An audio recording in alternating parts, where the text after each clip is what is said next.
हरे कृष्णा। श्रील प्रभुपाद जी के उपाख्यान पहले चालू की थी मैंने फेसबुक अपना, तो रिकनेक्टिंग दिखा रहा था काफी देर तक। फिर मेरे को फिनिश करना पड़ा, फिर रीस्टार्ट करना पड़ा। अब शुरू हुआ है। अब वीना भल्ला जी आगे बताएंगी क्या स्थिति है। साउंड इज ओके प्रभु जी? ठीक है। हरे कृष्णा। ठीक है, शुरू करते हैं। प्रणाम मंत्र लेते हैं पहले।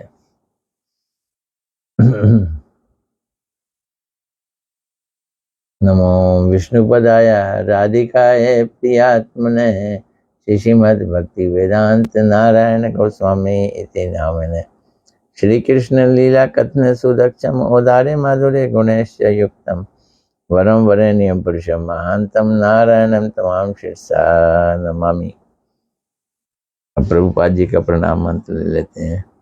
नमो विष्णुपदाय कृष्ण पृष्ठाय भूतले श्रीमद् भक्ति सिद्धांत सरस्वती इति नामने श्री वार्षभानवी देवी दयिताय कृपा बद्ध है कृष्ण संबंध विज्ञान दायिने प्रभवे नमः। माधुर्य उज्ज्वल प्रेमाढय श्री रूपानुगा भक्तिद श्री गौर करुणा शक्ति विग्रहाय नमोस्तुते। नमस्ते गौरवाणी श्री मूर्ते दीन तारणे रूपानुगा विरुद्ध अप सिद्धांत ध्वांत हारणे।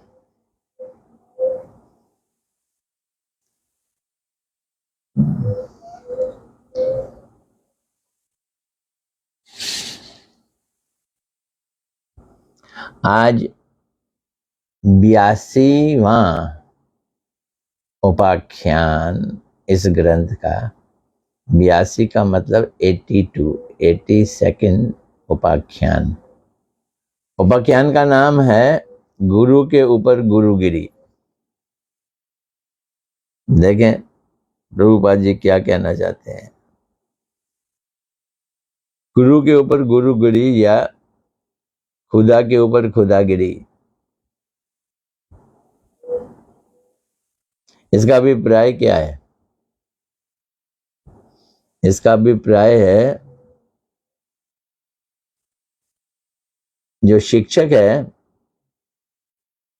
उसको शिक्षा देना, उससे शिक्षा लेना नहीं, उसको शिक्षा देना। कई लोग इतने अधिक दंभी होते हैं कि शिष्य नहीं बन सकते, गुरु बनना चाहते हैं। करोड़ों जन्म लेकर भी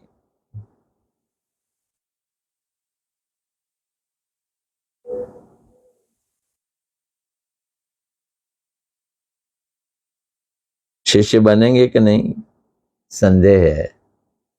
इसमें संदेह है। फिर भी ये लोग जो शिष्य नहीं बन सकते, गुरु और वैष्णव के दोष ही देखने लग जाते हैं, उनके ऊपर गुरुगिरी करते हैं ना, गुरु वैष्णवों के दोष देखने लग जाते हैं। ऐसे लोगों को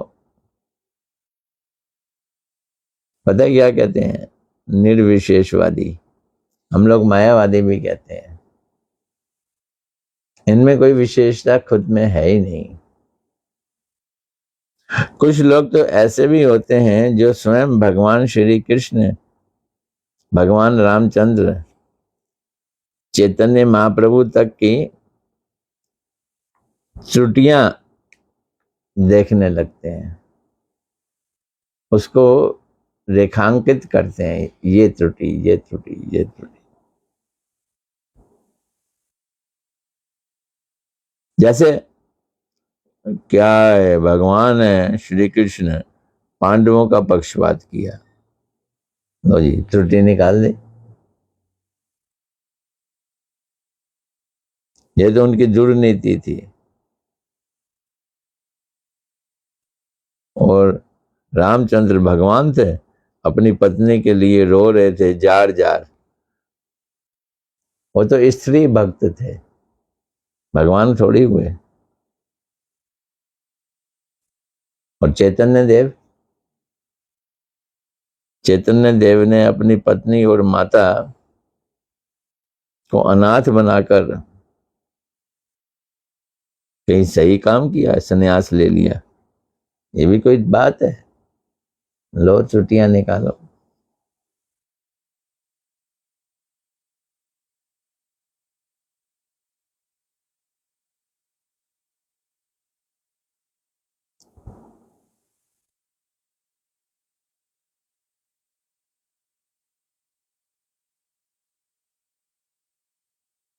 उन्होंने जगाई मदाई,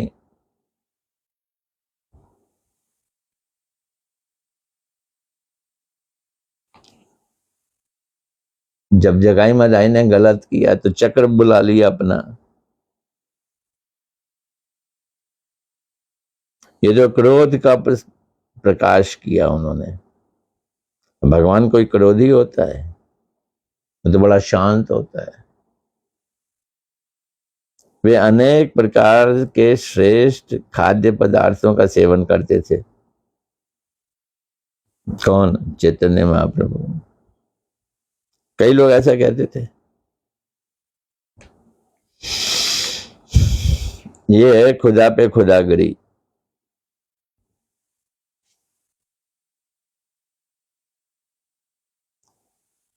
रामचंद्रपुरी मेरा ही भाई, गलत लोग है ना, नामक एक सन्यासी ने चैतन्य देव के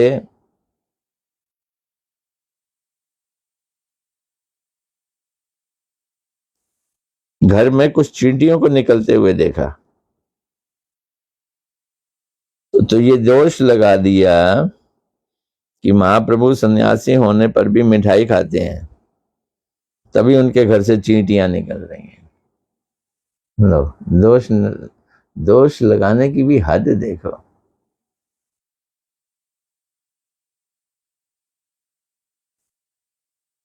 रामचंद्र पुरी ने अपने गुरुदेव माधवेंद्र पुरी को जब कृष्ण प्रेम में रोते हुए देखा तो क्या कहा मालूम है? जो ब्रह्म को जानते हैं वो कोई रोते हैं? तुम तो रो रहे हो। तुमने क्या साधना की अभी तक? तो गुरुदेव को इस तरह की शिक्षा देने का प्रयास किया। इसे कहते हैं गुरु के ऊपर गुरुगिरी।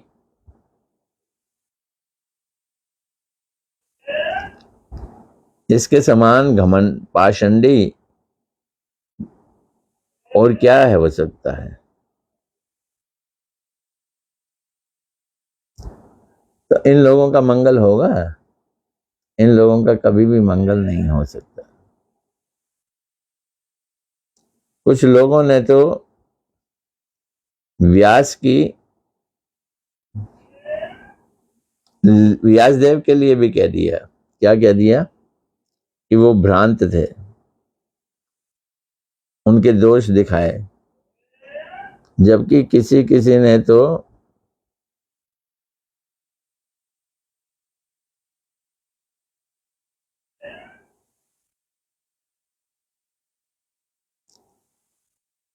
व्यासदेव की उक्तियों पर लीपापोती करने का भी प्रयास किया कि कई लोग उसको भ्रम ना बता दें।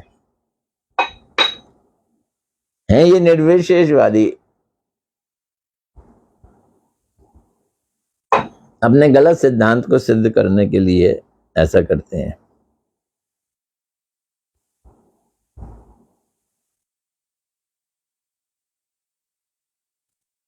ये सारे विचार गुरु के ऊपर गुरुगिरी निर्विशेषवाद है। कुछ व्यक्तियों का तो ये भी मानना है कि वर्तमान जगत में गुरु और वैष्णव है ही नहीं, खत्म हो गए। पहले समय में अच्छे गुरु थे, अच्छे वैष्णव हुआ करते थे। इस समय तो कोई दिखता ही नहीं है। तो हरि नाम दीक्षा लेने की कोई आवश्यकता ही नहीं, क्योंकि कोई गुरु ही नहीं है कोई।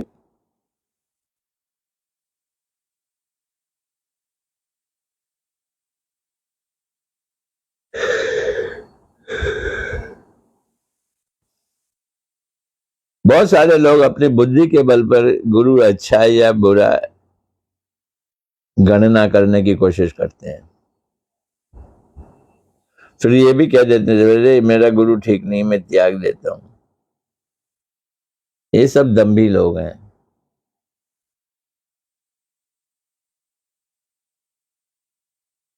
और ये सारे विचार गुरु के ऊपर गुरुगिरी हैं।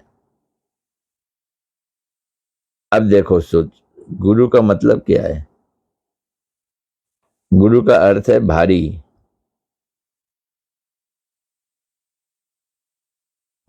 जिसके मुकाबले में दूसरा कोई भारी नहीं है, जो सबसे अधिक भारी है, हैवी, वो गुरुदेव हैं। और अगर तुम उन पे ही शासन करो तो वो भारी कहाँ हुए, फिर गुरु कैसे हुए? शासन के योग्य तो शिष्य होता है। गुरुदेव पे शासन नहीं किया जा सकता।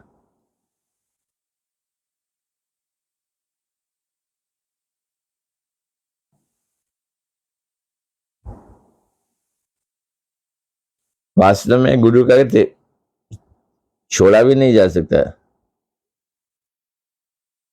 अगर गुरु है यानी भारी है तो त्याग नहीं किया जा सकता।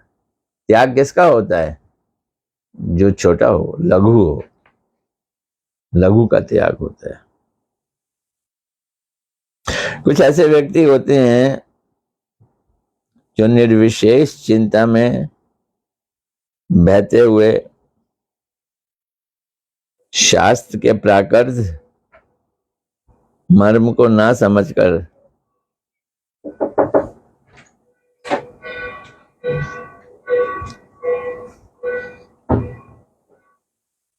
शास्त्र का असली मर्म है उसको नहीं समझते। निर्विशेषवादी हैं सारे।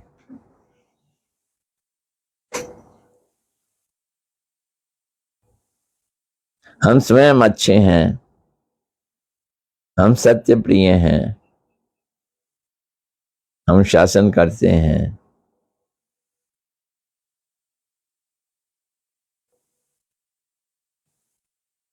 हम सत्य बोलते हैं।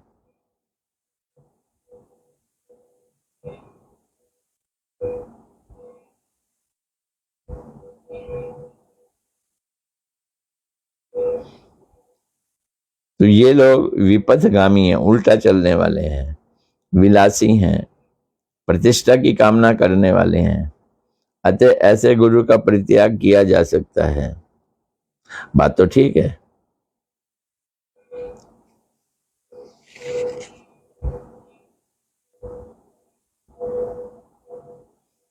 होता क्या है, हम जिसे पसंद नहीं करें तो वहां 100 दोष निकाल देंगे। इनके पैर टेढ़े हैं भाई, इनको गुरु कैसे किया जा सकता है? पैर ही टेढ़े हैं इनके। तो इस तरह का अनुसरण करते हुए गुरु के ऊपर गुरुगिरी करते हैं अभिमानी लोग, निर्विशेषवादी।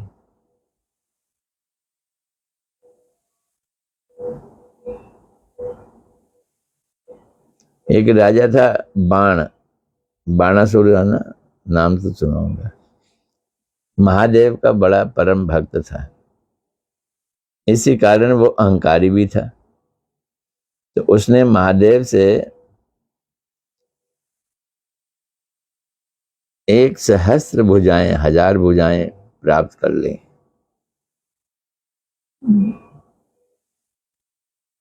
फिर उनके साथ युद्ध भी करना चाहा। महादेव ने राजा बाण को कहा कि ठीक है, तेरी इच्छा पूरी करता हूं, तो कृष्ण के साथ युद्ध कर।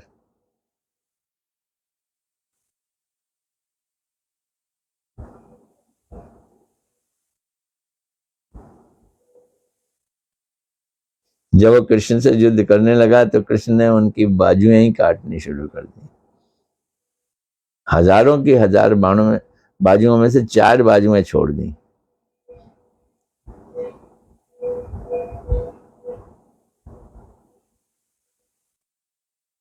तो राजा बाण ने संसार के साथ भयानक शत्रुता करके मृत्यु प्राप्त की थी। था महादेव का भक्त, भगवान से दुश्मनी।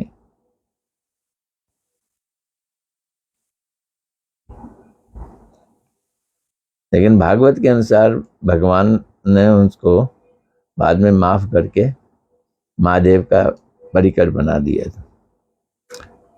एक और थे जनाब, पौंड्रक विद्यानिधि।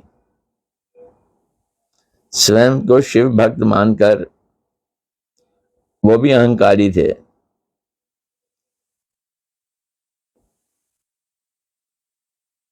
शिव से कोई थोड़ा बहुत वर मांग लिया, कृष्ण के विरुद्ध हो गए।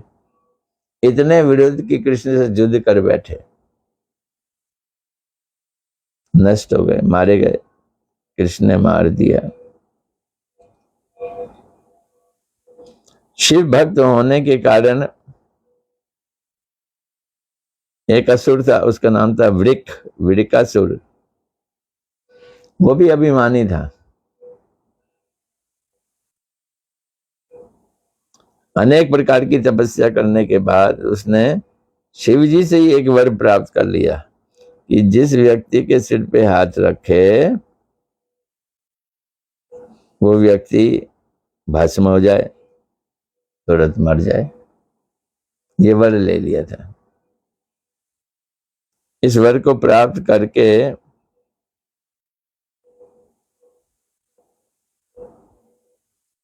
वो अपने वर को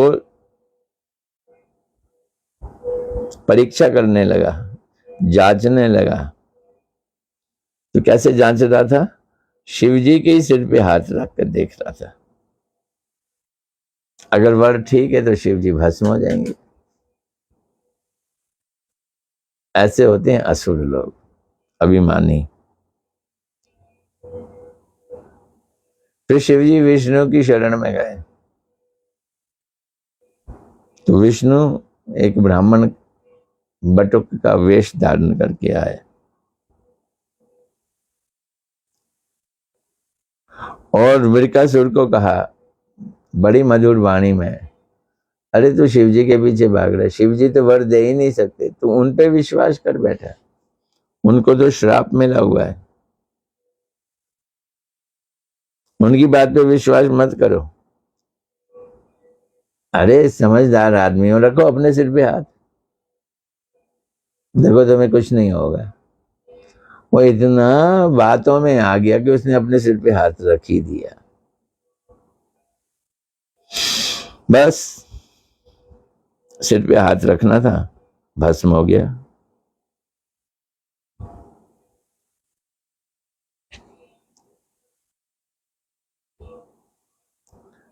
रावण को देख लो, ब्रह्मा जी का भक्त, शिव जी का भक्त। ब्रह्मा जी ने उनको मृत्यु बाण दे दिया था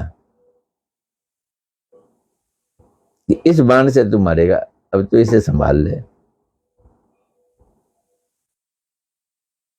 ऐसे एक क्रौंच था, वो भी ब्रह्मा भक्त था।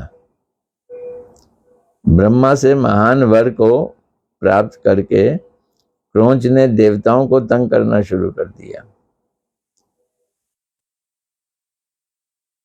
फिर ब्रह्मा जी ने पता क्या किया? शिव जी के बेटे कार्तिकेय को सेनापति बनाया और युद्ध में भेज दिया। फिर कार्तिकेय ने क्रौंच को मारा। तो जो लोग गुरु के ऊपर गुरुगिरी करते हैं, गुरुदेव के निकट से प्राप्त शक्ति के माध्यम से ही, गुरुदेव से ही गुरुदेव को ही विनिष्ट करने का प्रयत्न करते हैं, उनका क्या होगा?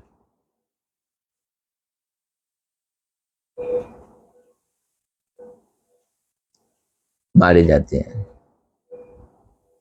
अतः गुरु के ऊपर गुरुगिरी करने का प्रयास नहीं करना चाहिए। गुरुदेव से कृपा प्राप्त करना चाहिए। ये हो गया भाई।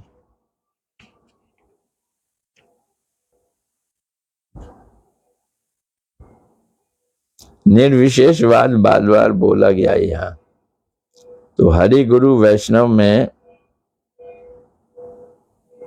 स्वतंत्र स्वतंत्र अथवा स्वेच्छाचारिता नहीं रह सकती।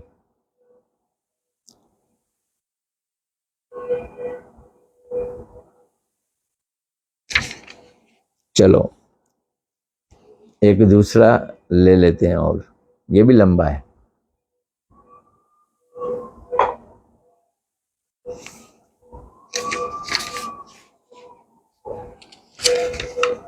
नदी सूखेगी तो पार करूंगा, नदी सूखेगी तो पार जाऊंगा।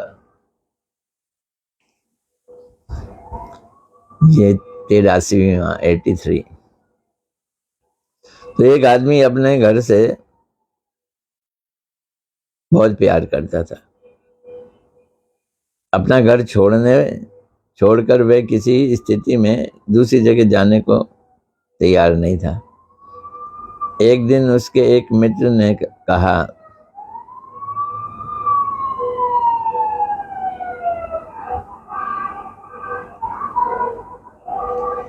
ए कामनी मोहन, चलो हम दोनों साधु के दर्शन करके आते हैं। किसी साधु के दर्शन करने के लिए। तो कैसे? अरे कहाँ है साधु? अरे मायापुर में बहुत साधु हैं, और इस समय एक महापुरुष हैं, वो आए हुए हैं। वो परम कल्याण का उपदेश देते हैं। उन महात्मा का नाम है जगन्नाथ दास बाबा जी, तो मशहूर थे ही। उनका उपदेश सुनते हैं, जीवन बदल जाएगा। तो ये कामनी मोहन जी साधु का उपदेश सुनने के लिए किसी स्थिति में भी घर छोड़ना नहीं चाहते थे। घर के सुख और आराम को छोड़ने के लिए राजी नहीं थे। तो कामनी मोहन ने कहा, चलो ना, कुलिया के किनारे पर आज बहुत बड़ा मेला लगा है, मेला भी देख लेंगे।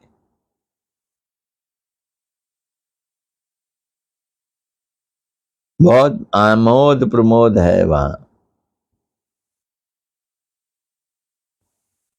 उसे देखकर फिर लौटेंगे,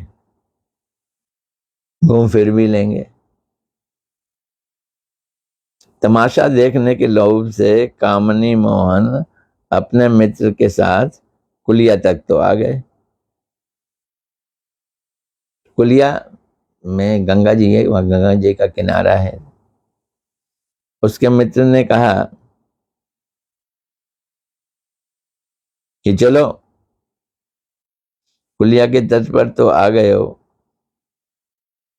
अब जरा गंगा पार करके श्री धाम मायापुर भी हो लेते हैं। क्या है, नदी पार करनी है। तो कुलिया के किनारे पर आकर कामनी मोहन ने कुछ देर तक मेला लगा हुआ था, तमाशा देखा। भोगी लोग होते हैं ना, इसके बाद वो अपने मित्र से बोला, नदी पार करते ही मायापुर है। मित्र बोला कामनी मोहन को, और वहां श्री धाम के दर्शन हो जाएंगे, महात्मा भी मिल जाएंगे।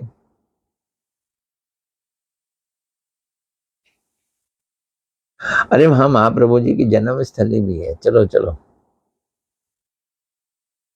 बड़े महापुरुष वहां रहते हैं, चांद काजी की समाधि भी है, बलाल सेन का टूटा हुआ घर भी है, बड़ी चीजें हैं देखने की। तो कामनी मोहन समझ गया कि उसके मित्र जिस तरह से उसे घेर रहे हैं, उसके हाथों से बच निकलना सरल नहीं है।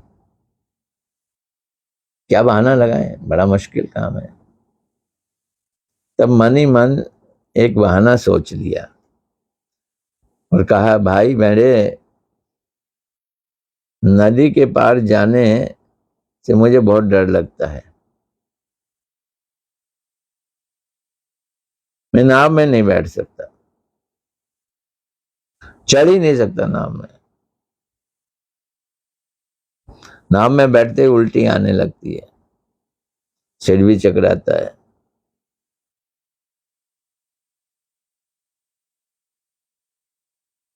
लगता है कभी गिर जाऊंगा, और गिरूंगा सीधा नदी में ही।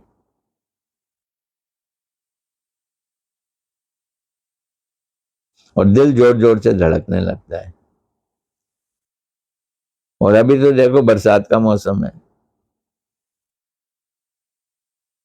सर्दियों का मौसम आने पर जब नदी सूख जाएगी ना, तब फिर नाव में नहीं बैठेंगे, वैसे ही नदी पार कर लेंगे, सूख जाएगी। उस समय तुमको ही अपने साथ ले लूंगा मैं, और फिर मायापुर घूम के आएंगे, दर्शन करेंगे। कामनी मोहन की ये बातें सुनकर उसका मित्र सिर खुजलाने लगा। उसने कहा, देखो मित्र, तुम कह रहे हो जब नदी सूखेगी तब तुम नदी पार करोगे, तब तक किनारे पे ही बैठे रहोगे। ये छल है, छल। ना तो नदी कभी सूखेगी और ना ही किसी दिन तुम नदी पार कर सकोगे। समझ रहे हो, नदी कभी सूखती है? तो श्रील भक्ति सिद्धांत सरस्वती ठाकुर प्रभुपाद जी इस कहानी का उल्लेख करके घर के आराम में बड़े हुए लोगों को अपने मंगल के विषय में सोच विचार ना करने वाले लोगों को सावधान कर रहे हैं। जो आराम में रहना चाहते हैं वो नदी सूखने का इंतजार चाहते हैं। हम में से बहुत सारे लोग भी यही सोचते हैं। घर गृहस्थी, धन भाव, नाना प्रकार के विघ्न बाधा, ये विपत्ति, शारीरिक अस्वस्थता, पुत्र पुत्री, शिक्षा आदि, फिर इनका विवाह, परिवार का भरण पोषण और 100 तरह की समस्याएं, उनका समाधान, ये सभी कार्य मैं खत्म कर लूं, फिर कथा सुनने चलेंगे। ना नदी सूखे, ना पार करो, ना कथा सुनो।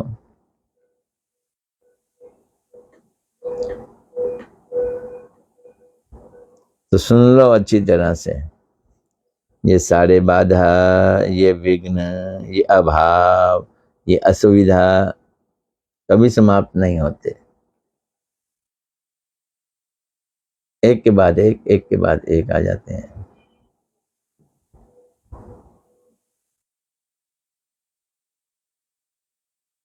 तो ऐसा सोचेंगे तो हम हरि भजन नहीं कर सकते।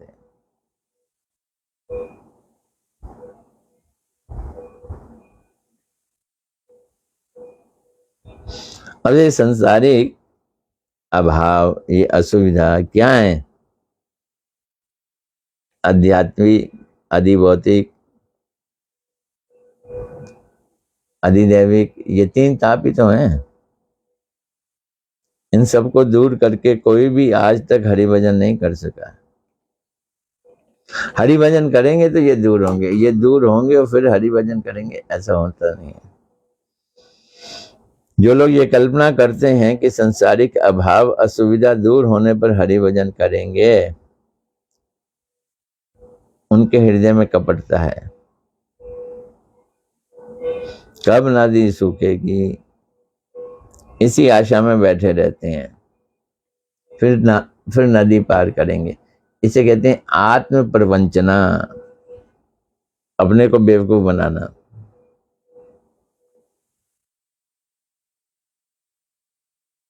नदी पार ना करने का भी एक षड्यंत्र रचते हैं हम अपने ऊपर।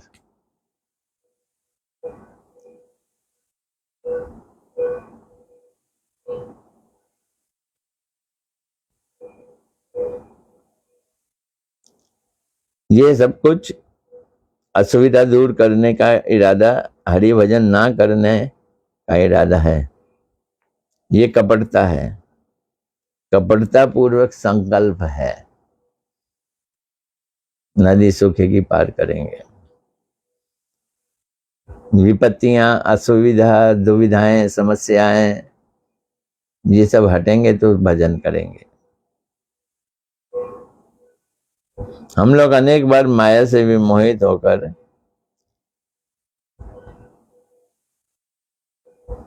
हम माया को समझ नहीं सकते।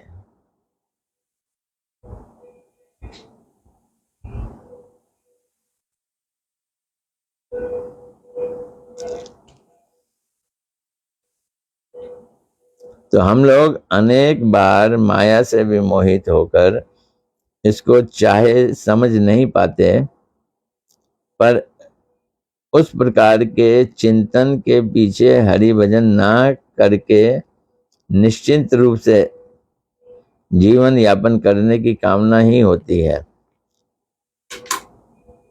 जीवन तो यापन करना ही है, हरि भजन बीच में नहीं आना चाहिए भाई।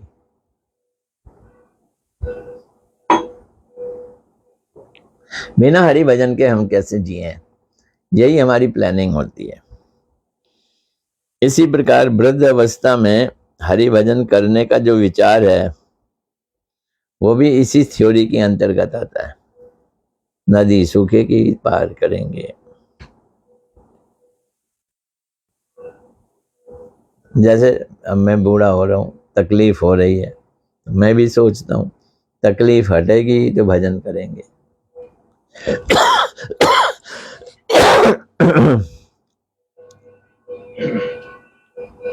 जीवन समाप्ति काले करीबो भजन, एबे कोरी गृह सुख। अभी तो गृह सुख में रहते हैं, जब जीवन समाप्त होने को होगा तो भजन कर लेंगे। कखन एक कथा नाही बोले विज्ञ जन, निश्चिंत ना थाके भाई, जतो शीघ्र पारो, भेजो श्री कृष्ण चरण, जीवनेर ठीक नाई। जीवन का कुछ पता नहीं है, तुम आखिरी आखिरी कर रहे, अभी आखिरी हो जाएगा। संसार निर्वाह करी जबो आमी वृंदावन, पहले संसार पूरा कर लो फिर जाऊंगा वृंदावन।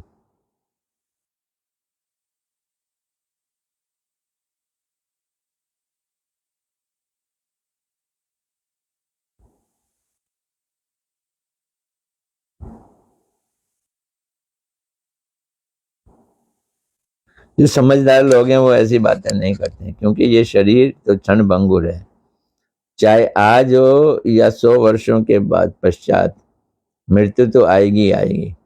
अतः मेरे भाई तुम निश्चिंत होकर मत बैठो, अंदर खुद बुद्धि मचनी चाहिए जितनी जल्दी हो सके कृष्ण के चरणों को भज लो।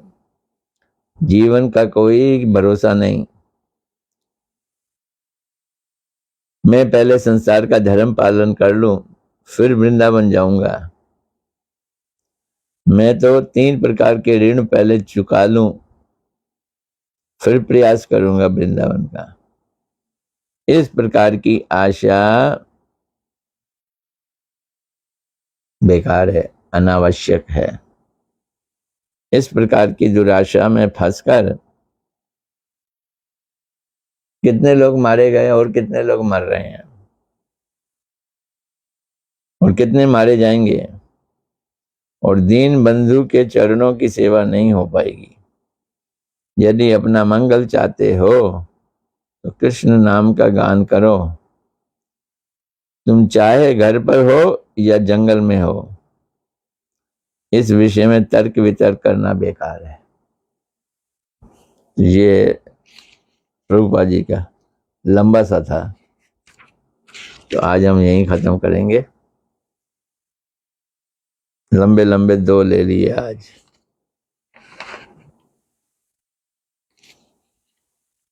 कल क्या वार है? वीरवार है। कल 84 मान लेंगे। कल का भी बड़ा मजेदार है। तैरना सीखना है भाई, और जल में नहीं उतरना। तैरना तो सीखना है, जल में नहीं उतरना। जल में उतरे बिना तैरना सीखना है। ये कल का उपाख्यान होगा। हरे कृष्णा कृष्णा कृष्णा हरे हरे, हरे राम राम राम हरे हरे।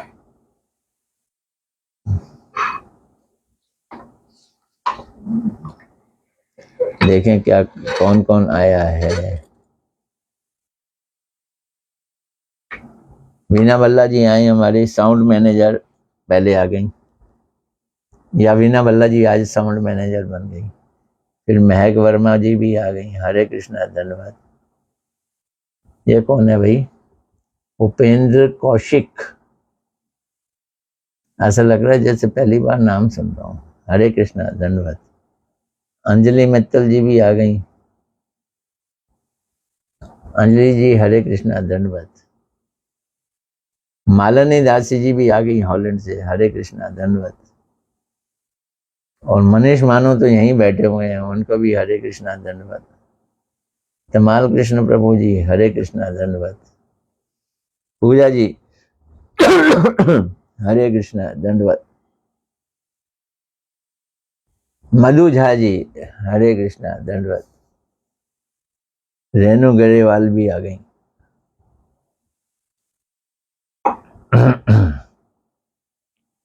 हरे कृष्णा, धन्यवाद। विमला दासी जी हरे कृष्णा, धन्यवाद। चलो कल मिलते हैं। आज हमारे पूजपात भक्ति विधान पद्मनाभ महाराज आ गए हैं, इसलिए शाम की कथा में अब रीएडजस्टमेंट हो गया है। मेरे को 3 दिन मिले हैं हफ्ते में, शुक्र शनि इतवार। सोम मंगल बुध, आज बुध है, पद्मनाभ महाराज। वीरवार को शांत महाराज, और शुक्र शनि इतवार को रामचंद्र दास। तो कल से करेंगे कथा 3 दिन के लिए। हरे कृष्णा। शाम की बात कर रहा हूं मैं।